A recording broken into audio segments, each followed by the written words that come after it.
report at time sa kakahintay sa tawag ni Dexter. Ayaw ko nang magsayang pang muli.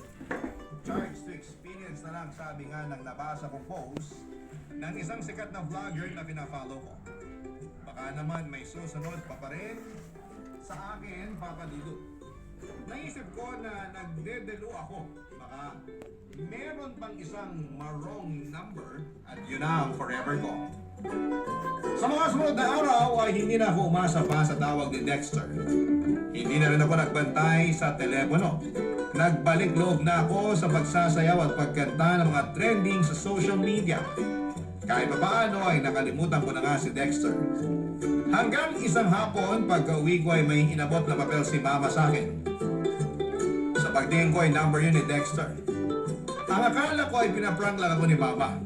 Pero sinabi niyang tumawag si Dexter at hinahanap daw ako.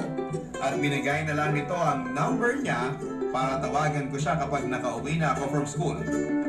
Abot hanggang sa rings ng Saturn ang kilig ko. Hindi pa man din ako nakakapagpalit ng lapitan ko na ang telepono namin para tawagan ang number ni Dexter. Si Mama naman, para mabigyan ako ng privacy, pumunta muna para makipagmaritesan sa kapitbahay namin.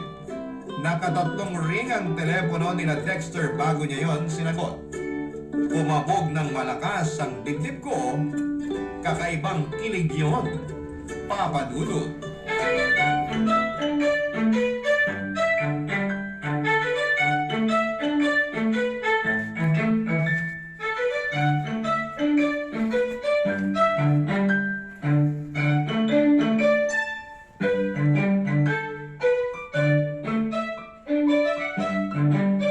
Kala ko hindi ka natatawag.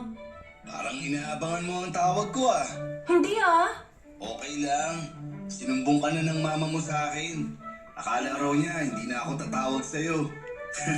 Inaabangan mo talaga ang tawag ko. Bakit ikaw? Hindi mo inaabangan na makausap ulit ako? Ibibigay ko ba ang telephone number ko kung hindi? Ilang linggo mo kaya akong ginost, no? Nakitawag lang kasi ako dati sa tindahan. Uy, bakit ka tumili?